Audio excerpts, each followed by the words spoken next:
Alhamdulillah lillahi sultan al-wadih al-burhan al-marsud fi wujud karamah wa ihsan.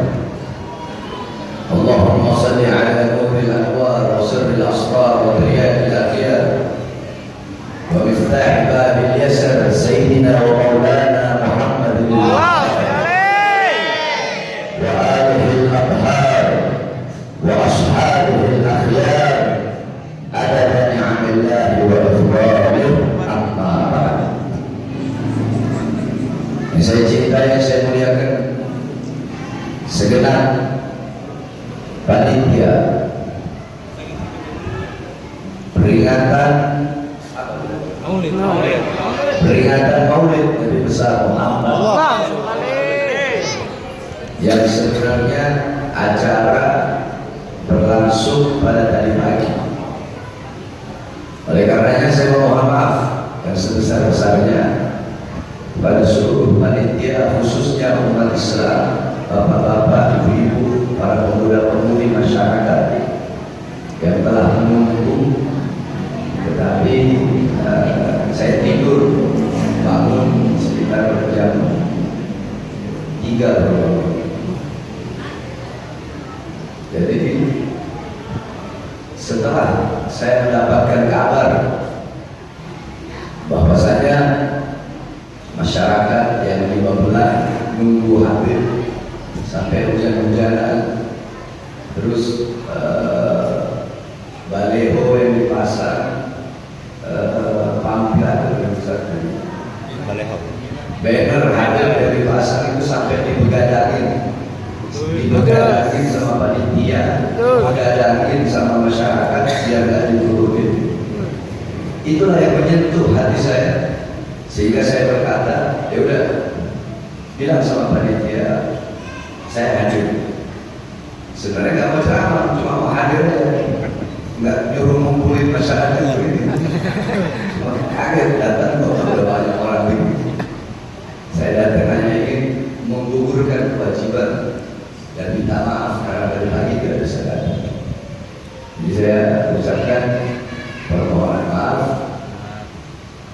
karena dari pagi tidak bisa hadir, karena acara-acara sebelumnya juga saya nggak hadir. Istri saya lagi sakit, doakan, lagi dirawat di rumah, makanya saya nggak keluar. Ini udah cabut infus, makanya saya keluar. Kemudian yang saya cintai, saya muliakan Kiai Mastura beserta seluruh para alim ulama, para kiai, DKM masjid, pengurus masjid, beserta seluruh hadirin hadirat, bapak-bapak, ibu-ibu, khususnya para pemuda-pemudi umat baginda Nabi besar Muhammad yang selalu dimuliakan oleh Allah Subhanahu wa taala. Saudara-saudara sekalian yang dimuliakan oleh Allah Subhanahu wa taala, kita duduk untuk memuliakan, mengagungkan Maulid atau hari kelahiran daripada baginda Nabi besar Muhammad. Di dalam kitab Khawashi Syarwani ala Tuhfatil Muhtaj, kitab Khawashi Syarwani itu adalah hasyiah daripada kitab Tuhfatul Muhtaj Al-Imam Ibnu Hajar Al-Haytami. Kitab Tuhfatul Muhtaj Al-Imam Ibnu Hajar Al-Haytami adalah syarah daripada kitab Minhaj Al-Imam An-Nawawi. Dalam kitab tersebut dijelaskan bahwa beliau berkata, qala mu'allif al-Imam Asy-Syarwani, inna afdalal layali huwa lailatul maulid syarif, thumma lailatul qadar, thumma lailatul jum'ah, thumma lailatul isra. Sesungguhnya malam yang paling utama, malam yang paling mulia, malam yang paling agung, malam yang paling luhur adalah malam kelahiran baginda Nabi besar. Setelah malam kelahiran Nabi baru Lailatul Qadar, setelah Lailatul Qadar baru malam Jumat, malam Jumat baru malam Isra. Pertanyaannya, kenapa malam Maulid lebih utama daripada Lailatul Qadar? Padahal Lailatul Qadar adalah malam turunnya malaikat, malam turunnya Jibril,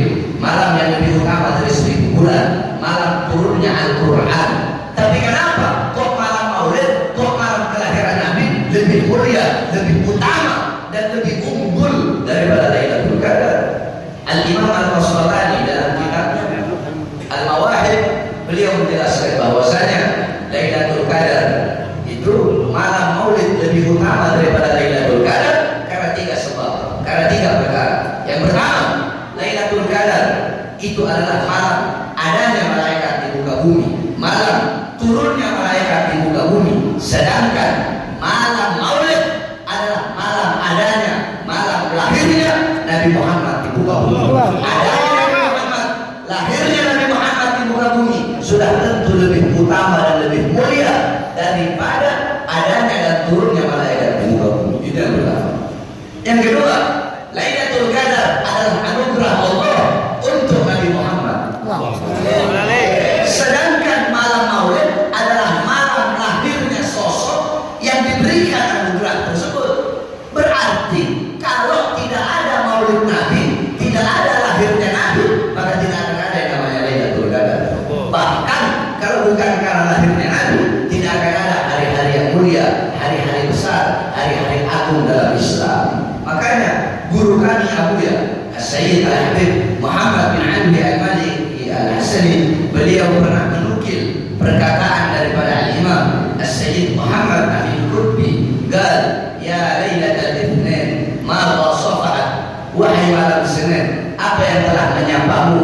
Kau begitu mulia, kau begitu agung, kau begitu luhur, kau begitu suci, kau begitu sempurna. Wahai malam Senin, kau menjadi mulia, menjadi agung, menjadi sempurna karena dari mula berawal hari-hari yang mulia dalam Islam. Karena mula ada hari-hari besar dalam Islam.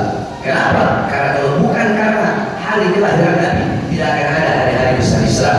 Tidak akan ada Idul Fitri, tidak akan ada Idul Adha, tidak akan ada Fathul Makkah, tidak akan ada kemenangan perang Badar, tidak akan ada Lailatul Qadar, tidak akan ada nuzulul Quran, tidak akan ada Ramadan, tidak akan ada Islam, iman, takwa, ilmu, Al-Quran, amal, wara, khauf, khasyah, suhud, qanaah, ibadah, takwa. Tidak akan ada amar ma'ruf, nahi munkar, jihad, tidak akan ada para ulama, tidak akan ada itu semua kalau bukan diawali daripada hari kelahiran baginda Nabi Muhammad. Oleh karenanya wajib bagi kita semua bersyukur dengan adanya Nabi, bersyukur dengan lahirnya Nabi Muhammad. Sebagaimana Al-Imam Busiri radhiyallahu anhu, beliau berkata dalam qasidah Muhammadiyahnya, Muhammadun syukruhu fardun ala umami. Muhammad bersyukur dengan adanya beliau, bersyukur dengan lahirnya beliau, wajib bagi setiap umat untuk bersyukur dengan adanya baginda Nabi Muhammad. Saudara-saudara, kita duduk di ini majelis untuk bergembira, untuk berbahagia dengan lahirnya Nabi, dengan adanya Nabi. Siapa yang memerintahkan? Yang memerintahkan bukan para ustaz, bukan para kiai, bukan para habaib, bukan para ulama, bukan para salafus saleh, bukan a'immatul arba'ah, bukan Imam Hanafi, Maliki, Syafi'i, Hambali, bukan para a'immah, bukan para ulama, bukan para mujaddidul Islam, bukan para salafus saleh, bukan para tabi'in, bukan juga para tabi'in, bukan para sahabat, bukan juga Nabi Muhammad, bukan para nabi, bukan para rasul, bukan para malaikat, tetapi yang memerintahkan kita berbahagia, bergembira dengan adanya Nabi adalah Allah Subhanahu wa taala. Apa dalilnya?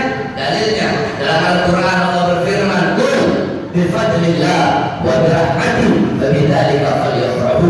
Katakanlah, dengan karunia Allah dan dengan rahmat Allah, maka dengan karunia dan rahmat tersebut falyafrahu, hendaklah mereka bergembira. Hendaklah saya, hendaklah engkau, hendaklah kita, hendaklah kalian, hendaklah kita semua bergembira dengan adanya karunia dan rahmat Allah. Apa karunia Allah? Apa rahmat Allah? Dalam kitab tafsir Jami'ul Bayan karangan Imam Ibnu Jarir Al-Tabari, begitu juga dijelaskan dalam kitab tafsir Ma'alimut Tanzil karangan Imam Baghawi, dijelaskan juga dalam kitab tafsir Ad-Durrul Manthur, tafsir bin Ma'thur karangan Imam As-Suyuti, dijelaskan juga dalam kitab tafsir Madarikut Tanzil karangan Imam An-Nasafi, dijelaskan juga dalam kitab tafsir Al-Qurtubi, dijelaskan juga dalam kitab tafsir Ibnu Katsir, dijelaskan juga dalam kitab tafsir Jami'ul Kabir Al-Imam Fakhruddin Ar-Razi, dijelaskan juga dalam kitab tafsir Jalalain Al-Imam Jalaluddin Al-Mahalli dan Al-Imam Jalaluddin As-Suyuti, Dijelaskan juga dalam kitab Anwarul Tanzil, yakni kitab tafsir karena Imam Bayhaqi, bahwasanya karunia Allah adalah Islam, iman, Al-Quran dan ilmu. Terus apa rahmat Allah? Rahmat Allah sebagaimana dalam ayat yang lain Allah berfirman, wa ma arsalnaka illa rahmatan lil alamin. Tidak aku utus engkau wahai Muhammad kecuali engkau adalah rahmat bagi seluruh alam semesta. Maka dengan adanya Islam, iman, Al-Quran dan ilmu sebagai karunia Allah, dan dengan adanya Nabi Muhammad sebagai rahmat Allah yang paling besar, yang paling agung, yang paling suci, yang paling luhur, maka hendaklah kita semua bergembira dengan adanya baginda Nabi Musa. Saudara-saudara, jikalau intisari daripada peringatan Maulid adalah bergembira dengan lahirnya Nabi, maka berarti yang pertama kali memerintahkan bermaulid adalah Allah Subhanahu wa Ta'ala.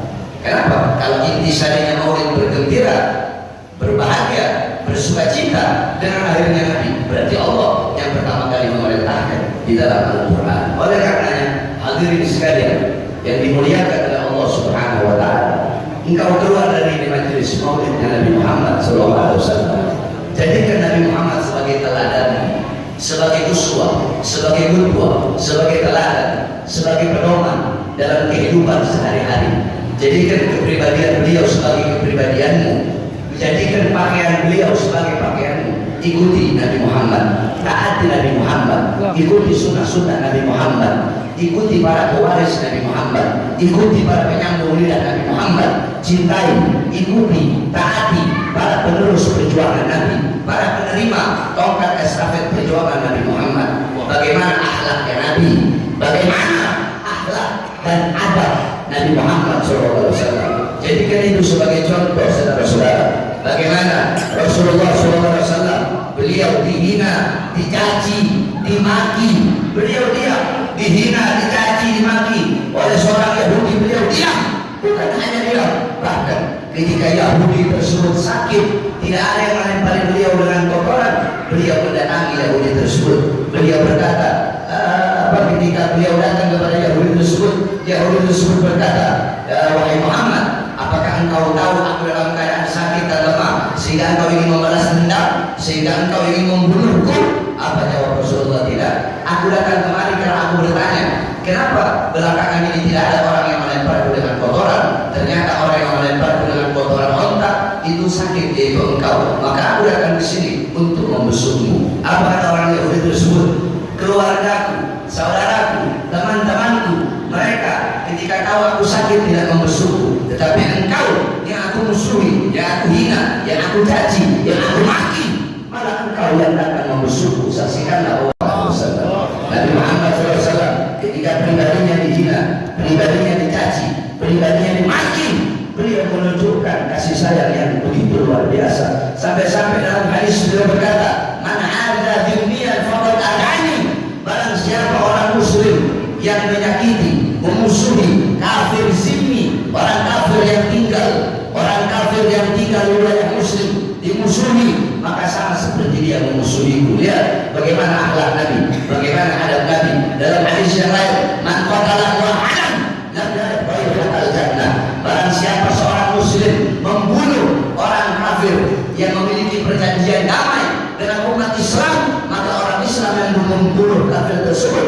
tidak akan masuk ke dalam surga. Padahal mau surga bisa tercium 500 tahun jarak perjalanannya. Lihat bagaimana akhlak Nabi, bagaimana adab Nabi Muhammad SAW.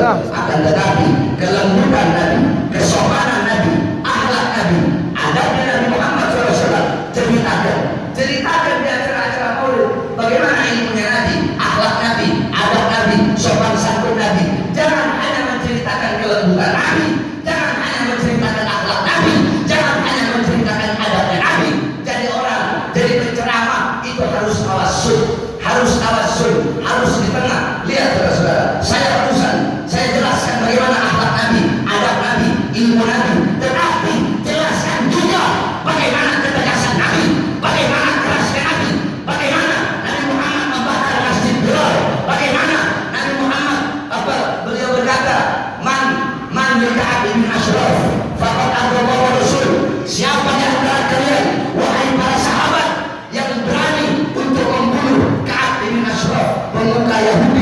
sering memusuhi Islam ketika itu. Bahwa bagaimana ketegasan Nabi Muhammad, jangan dikit-dikit Islam rahmatan lil alamin. Jangan rahmatan lil alamin diartikan dia terhadap kezaliman, dia terhadap kemungkaran. Karena Nabi Muhammad, beliau kalau pribadinya dihina, dicaci, dimaki, difitnah, di apapun juga beliau diam. Tapi kalau sudah masalah agama, masalah akidah, masalah syariat, beliau tidak pernah diam. Bahkan beliau orang yang pertama wajahnya merah untuk melawan kezaliman dan kemungkaran. Nabi Muhammad tidak pernah mendiamkan kezaliman, tidak pernah mendiamkan kemungkaran. Jadi jangan cuma bahwa Nabi Muhammad itu lembut, Nabi Muhammad itu sopan, Nabi Muhammad itu beradab. Iya betul. Tapi bawa juga bagaimana tegasnya Nabi. Betul. Bagaimana ketegasan Nabi Muhammad? Bagaimana tegasnya beliau? Kalau ada masalah syariat, kalau ada masalah akidah, tidak ada kata main-main. Lihat bagaimana ketika beliau ditawari oleh para pemuka-pemuka Quraisy bahwasanya apapun akan diberikan, harta diberikan, wanita diberikan, pangkat, jabatan, semua diberikan, asalkan beliau berhenti untuk berdakwah, asalkan beliau berhenti untuk menyebarkan Islam, asalkan beliau berhenti untuk menyebarkan kebenaran.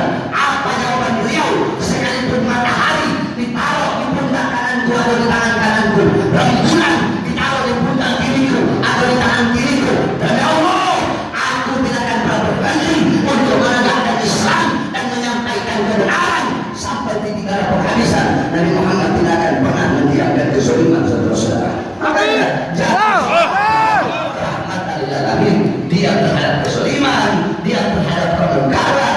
Jadi orang, jadi ulama itu harus tawasul, harus ditengah. Jangan cuma bawa jadi yang lembut, tidak boleh menghilangkan ketegasan Nabi. Yang tegas tidak boleh menghilangkan kelembutan Nabi Muhammad. Karena itu semua bagian daripada kepribadian Nabi Muhammad SAW. Jangan mau macam-macam, jangan mau neko-neko, jangan mau menghilangkan ketegasan Nabi Muhammad SAW. Jangan mau menghilangkan bagaimana kemarahan Nabi Muhammad SAW ketika Islam dihinakan, Islam dinistakan, masalah syariat, masalah akidah. Tidak ada tawar menawar dengan Rasulullah, tidak ada tawar menawar dengan para sahabat-sahabat. Begitu lagi usaha Muhammad SAW. Saya sampaikan kepada seluruh hadirin dan hadirin di majelis, khususnya para pemuda-pemudi Islam, bangkitlah kalian untuk selalu menyuarakan kebenaran. Jangan pernah takut untuk melawan kezaliman. Dari manapun datangnya kezaliman itu, jangan pernah takut untuk melawan kemungkaran. Dari manapun datangnya kemungkaran itu, khususnya para pemuda-pemudi Islam, bangkit. Cukup selama 3 tahun ini saya lihat banyak para ustaz, para kiai, para habaib, khususnya umat Islam yang tertidur, yang diam, yang bungkam. Sekarang saatnya bagi kalian untuk bangkit kembali. Cukup sudah tertidur, bangkit, suarakan kebenaran, lawan kezaliman. Jangan pernah berhenti berjuang untuk bangsa, berjuang untuk negara, berjuang untuk NKRI, berjuang untuk Pancasila, berjuang untuk tanah putih. Yang benar sampaikan benar, yang salah sampaikan salah. Saudara-saudara sekalian yang dimuliakan oleh Allah SWT, sebagaimana dan anda semua ketahui bahwasanya saya Bahar bin Abdul Smith dilaporkan di Polda Metro Jaya dengan 2 laporan, dengan dugaan bahwasanya saya memelintir omongan duduk. Bagaimana tanggapan saya? Tanggapan saya, Bahar bin Smith, saudara-saudara, demi Allah, untuk melawan penista agama, untuk menyampaikan kebenaran, jangankan cuma 1, 2, 3 laporan, 1000 laporan, demi Allah, tidak akan mundur, walaupun saya jengkal. Jangankan cuma 1, 2 laporan, walaupun 1000 laporan akan saya hadapi.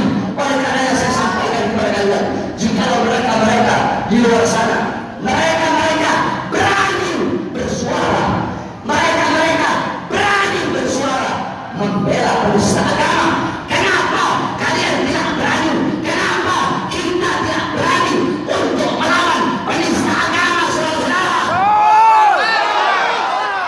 Mereka di luar sana berani membela orang yang menistakan agama Islam. Berani mereka bela yang salah. Kenapa kok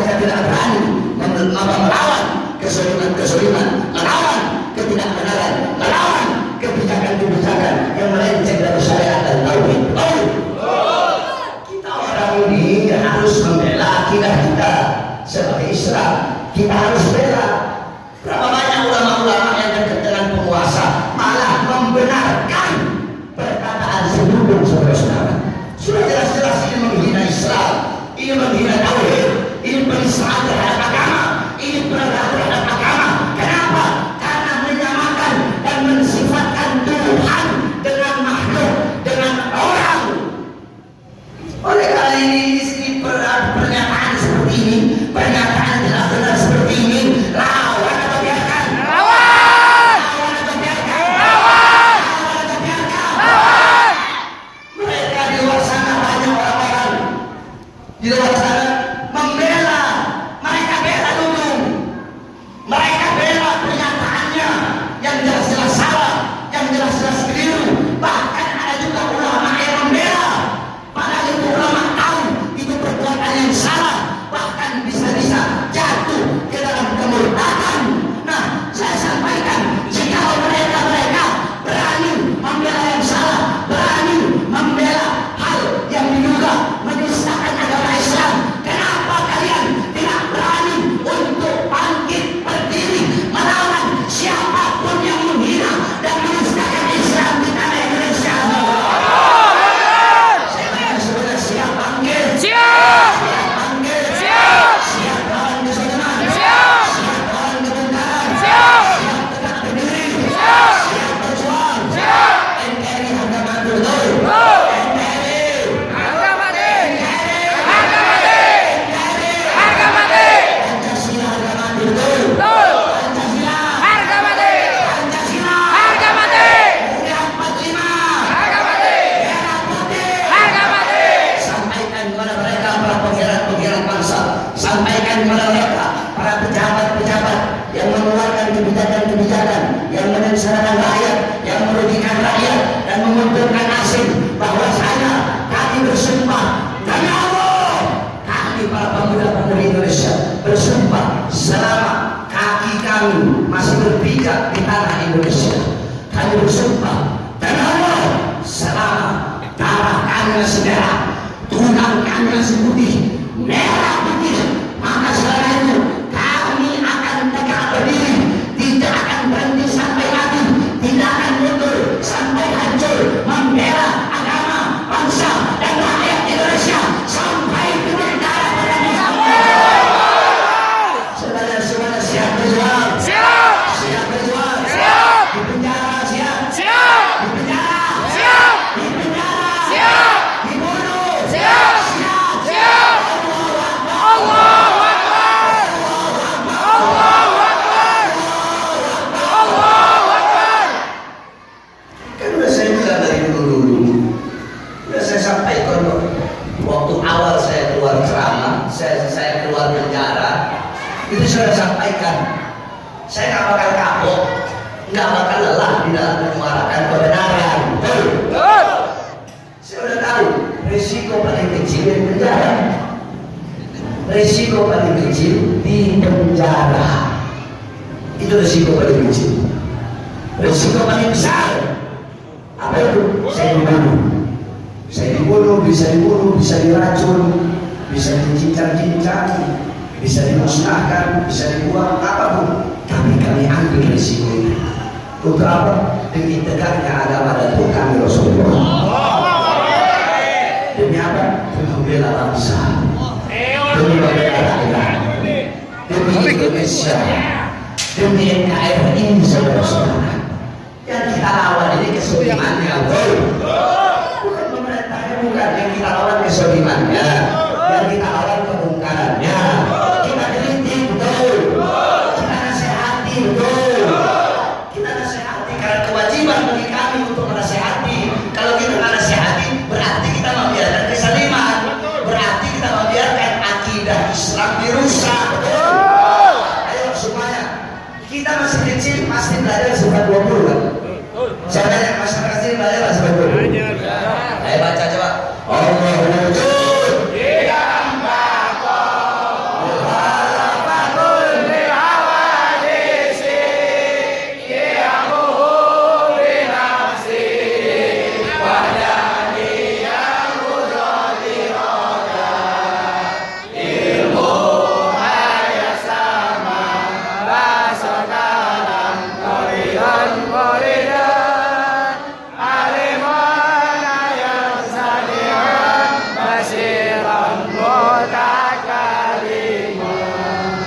Sifat wajib bagi Allah mukhalafatul lil hawa, berbeda dengan makhluk ciptaan.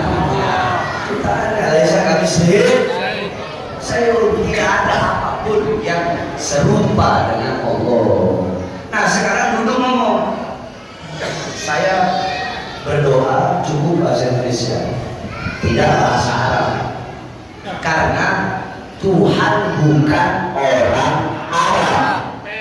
Ada yang membenarkan pernyataan ini. Loh benar dong apa katanya? Tuhan bukan orang Arab. Saudara-saudara, kalau orang yang berakal, saya tanya kepada kamu, kamu jawab ya. Saya tanya, saya ngomong sama kalian semua. Saya Bahar bin Smith tidak mau berbicara dengan kalian dengan bahasa Arab.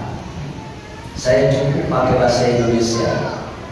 Sama kalian saya ngomong, saya bicara, saya ngobrol pakai bahasa Indonesia.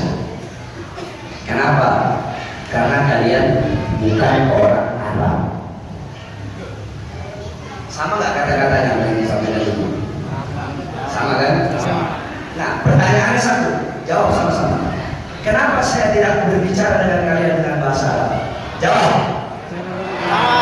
Bareng-bareng jawab. Jawab bareng-bareng apa?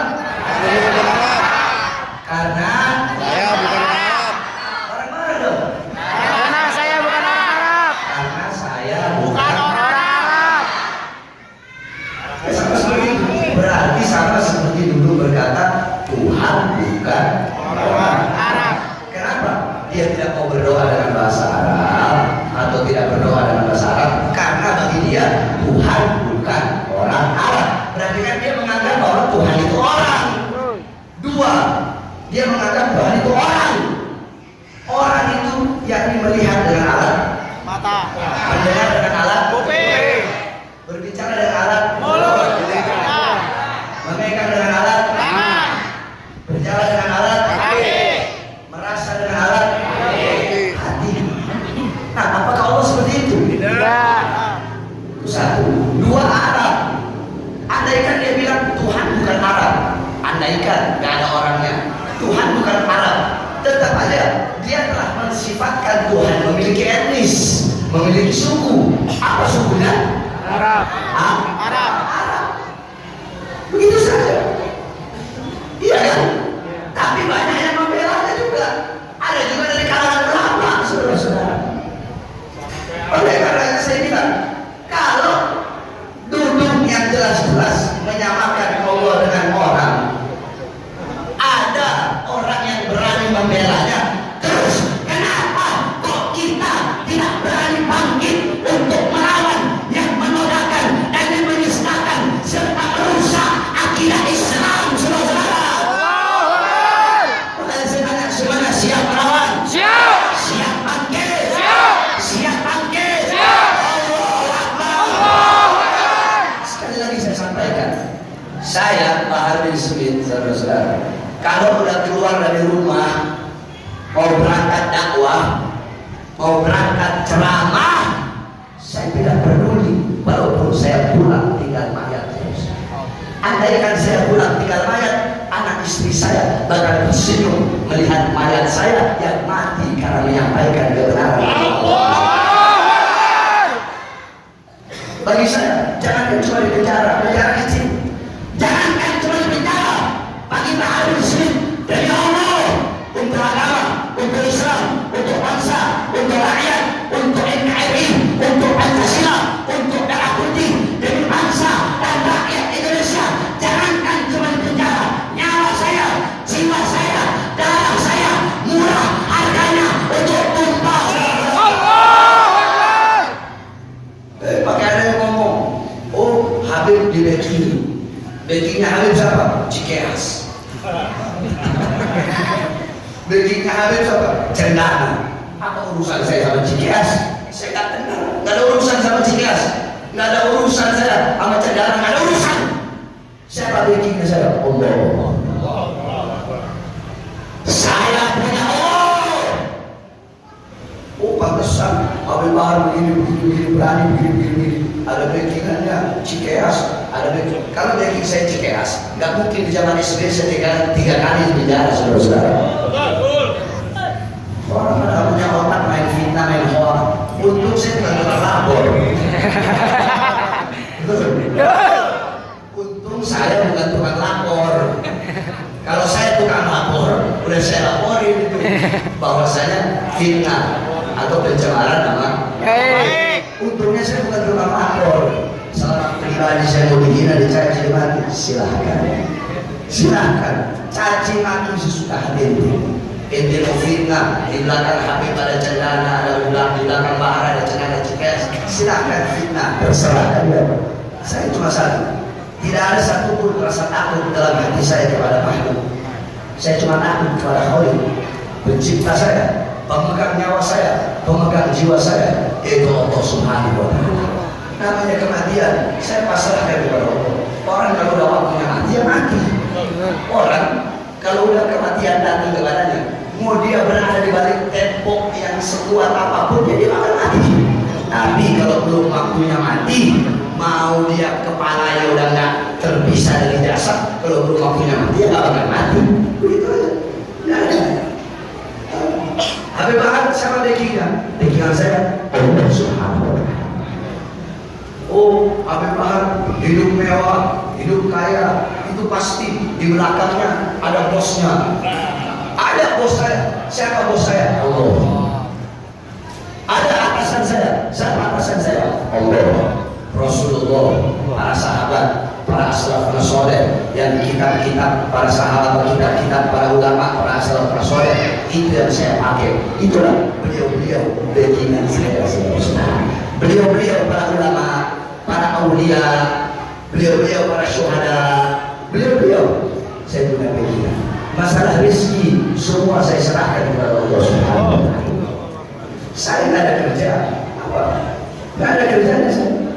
Makanya orang bilang hari-hari ada yang danain, ada yang ini, mereka fitnah sesuka hati mereka. Makanya saya bilang untungnya saya itu bukan tukang lapor. Kalau saya tukang lapor, udah saya laporin mereka yang fitnah saya seperti ini. Cuma ya terserah. Namanya rezeki itu sudah diatur oleh Allah Subhanahu wa Ta'ala. Siapa backingnya Habib? Siapa atasannya Habib? Siapa yang mendanai Habib? Yang danai kita rezeki Allah. Allah. Backingnya Habib siapa?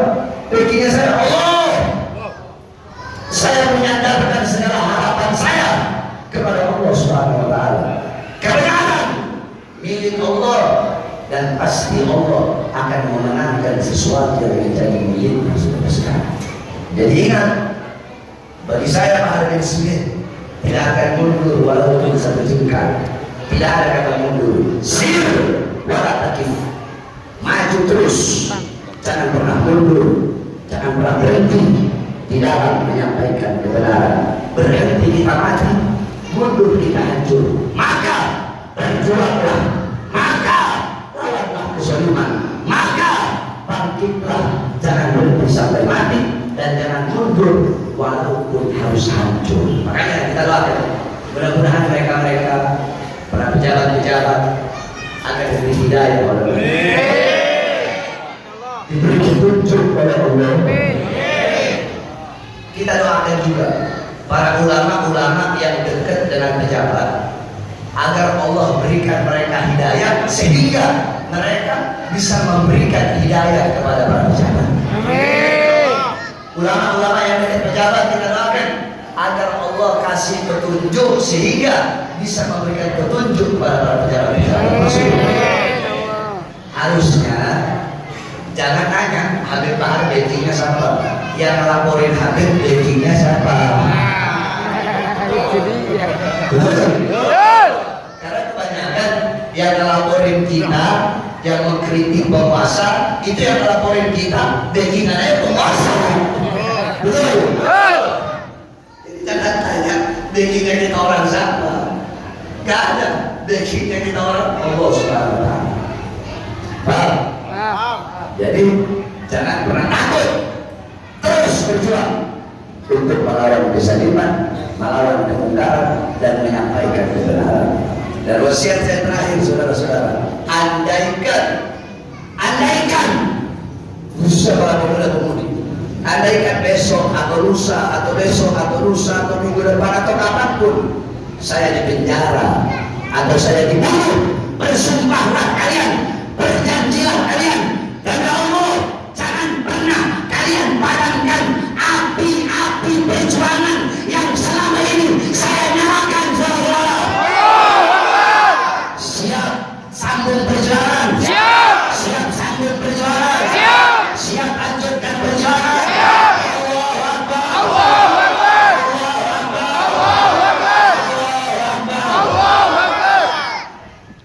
Terakhir suruh saya dulu.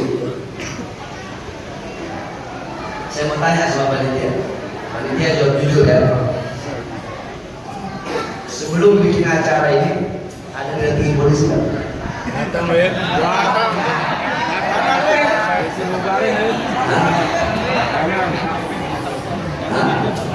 Datang.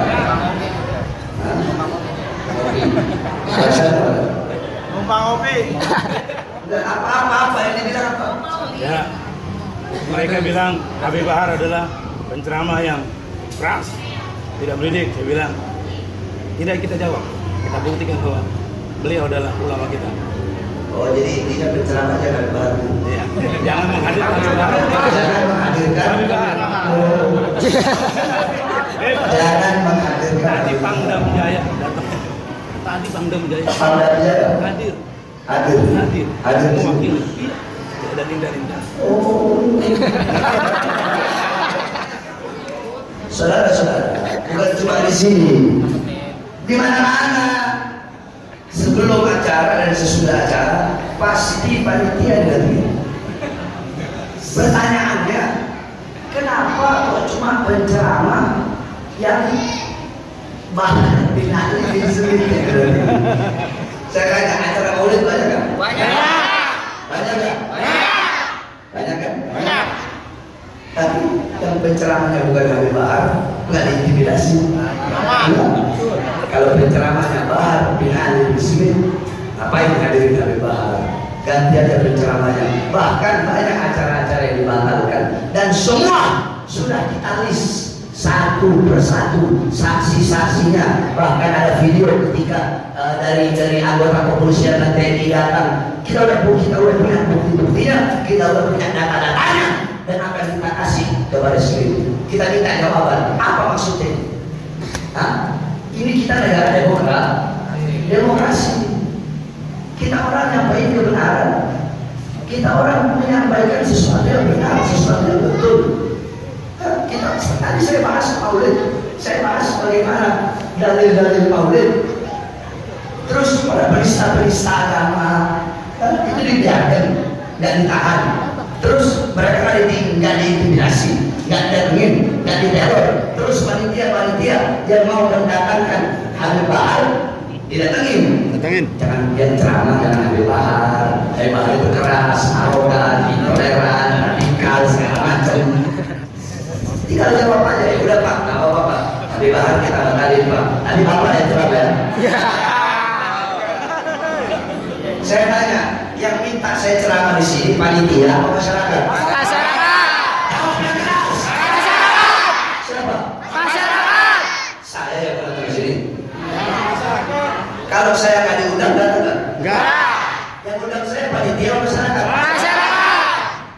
Masyarakat bagian dari rakyat bukan? Rakyat. Rakyat bukan? Rakyat.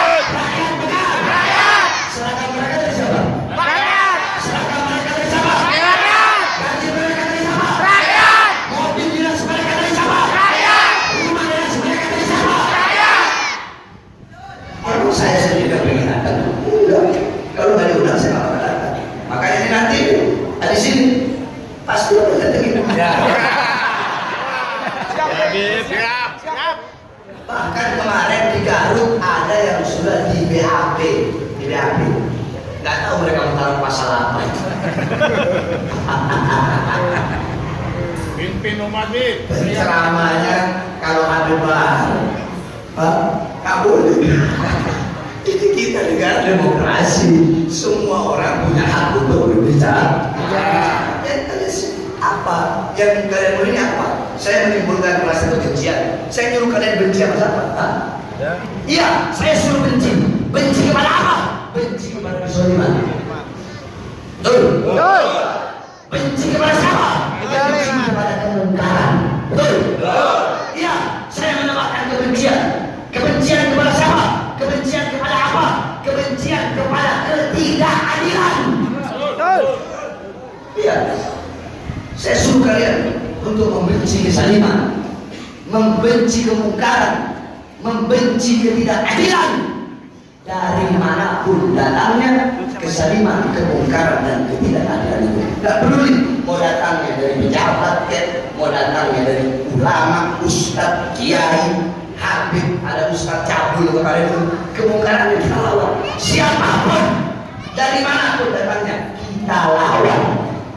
Jadi kalau polisi bilang Habib Bahar menebarkan kebencian, iya Pak, betul. Kepada siapa? Kepada bukan siapa Pak. Terus Habib Bahar menebarkan kebencian kepada kezaliman, kepada kemungkaran, kepada ketidakadilan. Terus siapa? Ya siapapun yang merasa berbuat zalim. Kalau Bapak bilang si A ini ngelaporin Habib Bahar karena menyebarkan kebencian, ya berarti Bapak merasa sebagai pelaku kezaliman tersebut. Betul? Merasa sebagai pelaku kemungkaran. Betul? Merasa sebagai pelaku ketidakadilan. Betul? Tidak usah sok-sokan. Jangan. Ini namanya diskriminasi. Namanya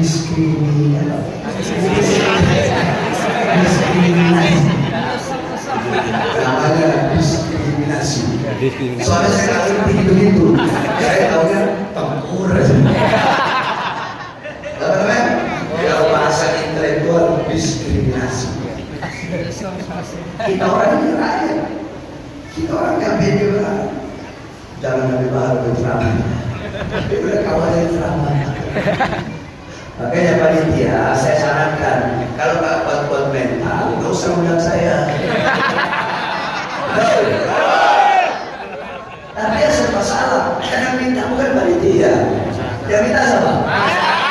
Siapa? Siapa? Tuh Pak, dengerin Pak. Ada polisi dari sini dengerin itu Pak. Yang minta masyarakat Pak. Betul. Masa Bapak melawan masyarakatnya sendiri? Betul. Bapak kan harus melayani masyarakat. Betul. Melayani rakyat. Betul. Ini masyarakat maunya yang ceramah Bahar bin Smith Pak. Karena masyarakat sekarang nggak bodoh. Masyarakat sekarang mereka tahu Bahar bin Smith ini yang dia sampaikan kebenaran. Betul. Yang dia lawan kezaliman. Bukan itu yang jadi teror. Datang aja ke saya di pondok pesantren. Satu Indonesia juga tahu kok alamat pesantren di sana. Oleh karenanya ini siap-siap aja ya, panitia. Yang penting tadi Habib Bahar menebarkan kebencian. Iya, menebarkan kebencian. Apa kebenciannya? Kebencian kepada kezaliman, kemungkaran, ketidakadilan, kemungkaran, walalah sayyi'ah. Kalau ada yang merasa tersinggung dengan ceramah Habib Bahar, berarti dia pelakunya kezaliman. Gitu aja, nggak usah diberikan. Saya siap berjuang. Siap berjuang. Siap panggil. Allahu Akbar.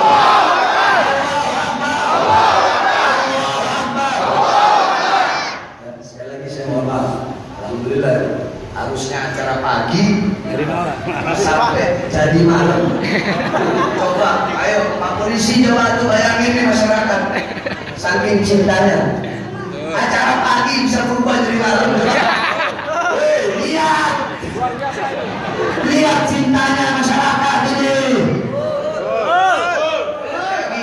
Intimidasi. Mudah-mudahan Allah kasih hidayah. Kita tidak sepenuhnya menyalahkan. Mereka juga punya atasan. Betul? Karena mereka juga serba salah. Mereka nggak datang, nanti dicopot dari pangkat jabatan. Betul kan? Ada juga yang kadang tidak berlawanan dengan batin, tapi melawan. Mereka melaksanakan tugas. Jadi kalau mereka datang ya layani, terus tanya kenapa Pak, masalahnya apa? Kalau yang ceramah Habib Bahar, kenapa kok panitia kita datengin? Tuh Pak di sana Maulid, yang ceramah bukan Habib Bahar, kenapa kok ada datengin Pak? Kenapa kalau ceramah Habib Bahar kok Bapak minta acara kami dibatalkan, acara kami dibubarkan? Kenapa Pak? Hah? Tanya begini, tanya ke mereka. Mana tanya alasannya apa? Ini negara demokrasi, mana pasal-pasalnya? Pak, jadi panitia juga harus berani. Ini negara demokrasi, nggak boleh seenak-enaknya di negara demokrasi, betul? Nggak boleh seenak-enaknya, ini negara demokrasi. Semua orang punya hak untuk mengeluarkan pendapatnya, betul? Apalagi yang saya sampaikan ada dalil-dalilnya, ada dalil. Semua yang saya sampaikan ada dalil-dalilnya, ada dalil-dalilnya, saudara-saudara. Oleh karena jangan pernah takut, jangan pernah capek di dalam menyampaikan kebenaran. Paham? Ini saja yang dapat saya sampaikan. Sekali lagi, saya mohon maaf yang harusnya acara pagi tapi sampai malam, tetapi Masya Allah saya mengapresiasi hati saya berduka dengan antusias masyarakat yang dari mana, yang dimana tadi pagi saya tidak hadir sampai bisa menunggu sampai malam seperti ini. Ini sangat luar biasa. Mudah-mudahan tidak kita keluar dari majelis kecuali Allah ampuni seluruh dosa-dosa kita.